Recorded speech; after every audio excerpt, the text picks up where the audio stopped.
So hello viewers, welcome to another vlog. मैं doctor Joydev और मेरे इस यूट्यूब चैनल में आप सबका स्वागत है। आज का टॉपिक है हाइपरटेंशन या हाई ब्लड प्रेशर। लेकिन आज का टॉपिक स्टार्ट करने से पहले आपके लिए एक क्वेश्चन है। आप मुझे बताइए कि हाइपरटेंशन का कॉमनेस्ट सिम्टम क्या है। दैट मीन्स हाइपरटेंशन होने से सबसे कॉमनली कौन सा सिम्टम देखा जाता है। आप अगर इसका आंसर जानते हैं तो कमेंट करके अब भी बताइए मुझे। अगर आपको इसका आंसर मालूम नहीं और अगर आप इस बारे में जानना चाहते हैं तो इस ब्लॉग को एंड तक देखिए। और इस ब्लॉग के एंड में आपके लिए एक स्पेशल क्विज रहेगा जिसमें कुछ क्वेश्चंस है।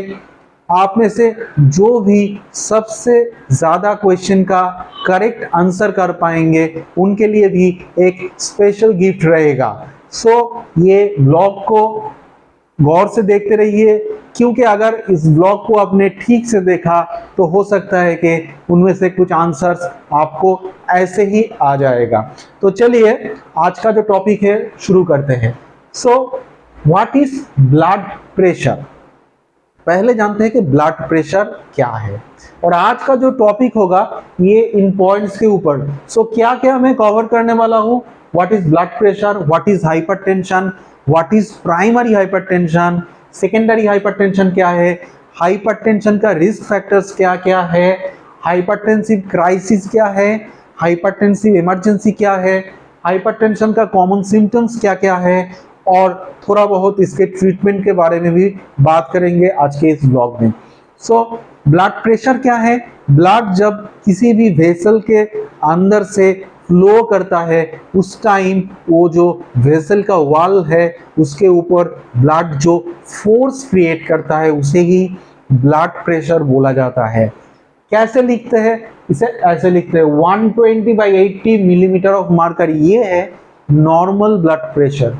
इसमें ऊपर में जो 120 है ये है systolic blood pressure. That means heart जब कॉन्ट्रैक्ट करता है उस टाइम में ब्लड वेसल के अंदर जो ब्लड का प्रेशर रहता है उसे बोलते हैं सिस्टोलिक ब्लड प्रेशर। और यहाँ पे नीचे जो 80 है ये है diastolic blood pressure. That means heart जब रिलैक्स्ड कंडीशन में आता है उस टाइम जो ब्लड प्रेशर रहता है उसे बोलते हैं डायस्टोलिक ब्लड प्रेशर। अब जानते हैं जो ब्लड प्रेशर हम लोग कहाँ पे कॉमनली मेजर करते हैं।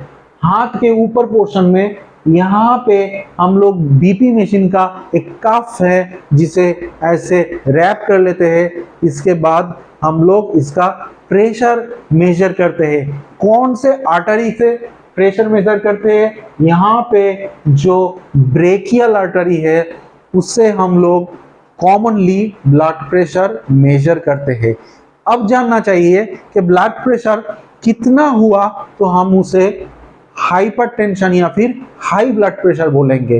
तो अगर systolic blood pressure less than 120 millimetre of mercury and diastolic blood pressure less than 80 millimetre of mercury, तब इसे नॉर्मल ब्लड प्रेशर बोला जाता है।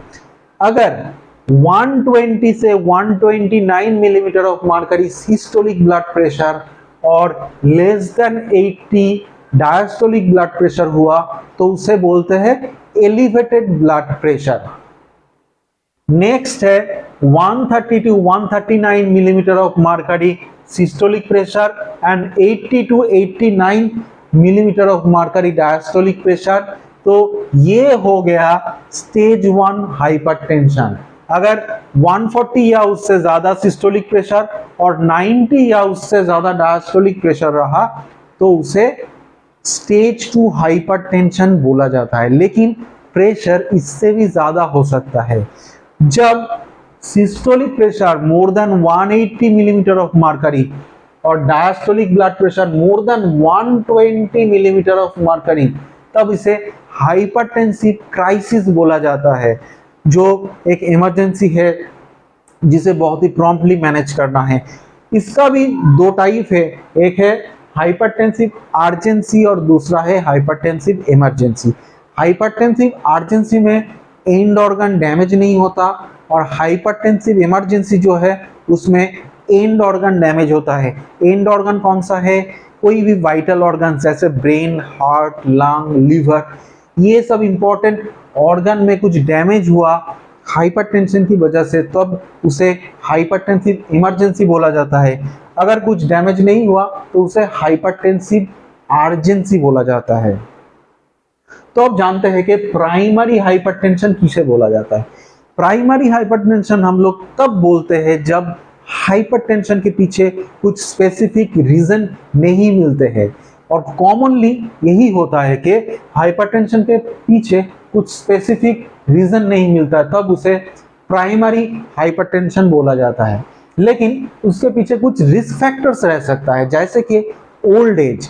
ओल्ड एज हुआ तो क्या होता है कि ब्लड वेसल का जो इलास्टिसिटी है वो धीरे धीरे कम हो जाता है। उससे क्या होता है? ब्लड प्रेशर बढ़ने का चांसेस बढ़ जाता है। तो ओल्ड एज एक हाइपरटेंशन का रिस्क फैक्टर है। नेक्स्ट है ओबेसिटी।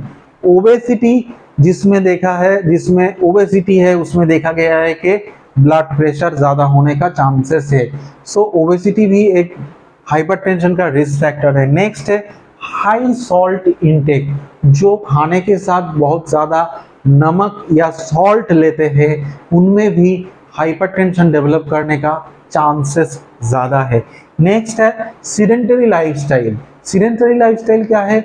जो ऑफिस में दिन भर बैठ के काम करते हैं, जिनमें फिजिकल एक्टिविटी कम है, स्पोर्ट्स कम खेलते हैं, दूसरा फिजिकल एक्टिविटीज जो है वो कम करते हैं, दिन भर बैठे रहते हैं, उनमें हाइपरटेंशन डेवलप करने का चांसेस ज्यादा रहता है। तो अब देखते हैं कि सेकेंडरी हाइपरटेंशन क्या है। Secondary hypertension is seen in 10% of the cases, जहां पे हाइपरटेंशन डेवलप करने के पीछे कुछ डेफिनेट रीजन मिलता है, जैसे कि लो रेनल ब्लड फ्लो। अगर किडनी में ब्लड फ्लो कम हो गया तो किडनी से रेनिन बोल के एक हार्मोन सीक्रेटेड होता है। ये हार्मोन बॉडी के अंदर फ्लूइड को रिटेन करने में हेल्प करते हैं, उससे ब्लड प्रेशर बढ़ जाता है। सो किसी भी कारण से अगर किडनी का ब्लड फ्लो कम हुआ तो उससे ब्लड प्रेशर डेवलप कर सकता है। नेक्स्ट है एथेरोस्क्लेरोसिस। एथेरोस्क्लेरोसिस क्या है?